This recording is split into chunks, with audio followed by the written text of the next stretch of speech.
वळूयात पुढील एका राजकीय बातमीकडे। एकनाथ शिंदे दिवाळी आधी भाकरी फिरवणार अशी सूत्रांची माहिती आहे। दिवाळी आधी मंत्रिमंडळात मोठे फेरबदल करणार असं ही सूत्र सांगतायत। निष्क्रिय आणि पक्ष संघटना न वाढवणाऱ्या मंत्र्यांना घरचा रस्ता दाखवला जाईल। नव्या चेहऱ्यांना संधी देण्यात येणार असल्याची ही माहिती मिळते। राज्यमंत्री असलेल्या मंत्र्यांना कॅबिनेटमध्ये स्थान मिळणार असं ही सूत्र सांगतायत। अधिक माहिती घेऊयात। आमचे प्रतिनिधी मनोज दयाळकर सध्या आपल्या सोबत जोडले गेले आहे। मनोज, काय सुरू आहे सध्या शिंदेंच्या गोटात?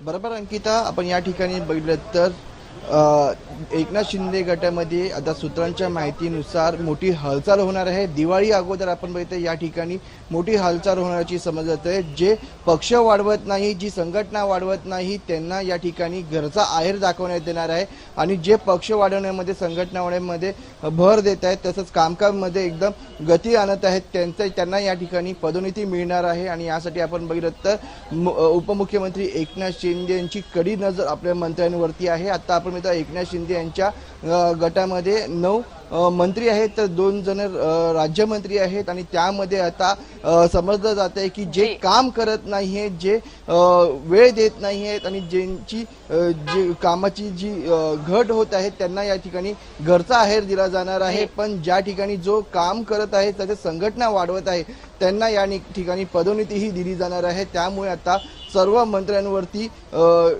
एकनाथ शिंदे यांची नजर आहे आणि दिवाळी अगोदर हा मोठा फेरबदल देखील होऊ शकतो, कारण की या ठिकाणी आपण पहिल्यापासूनच एकनाथ शिंदेमध्ये जे जुने मंत्री होते त्यांना या ठिकाणी संधी दिली होती आणि नव्या चेहऱ्यांना आपण कुठेतरी जरासे नाराज झालेले होते। पण आता यांना नव्या चेहऱ्यांना देखील संधी मिळणार आणि जे काम करणार आहेत त्यांना या ठिकाणी ही संधी मिळणार आहे आणि या ठिकाणी आता उपमुख्यमंत्री एकनाथ शिंदे हे पूर्णपणे आपली नजर ठेवून आहेत। जी मनोज, धन्यवाद या सविस्तर माहितीसाठी।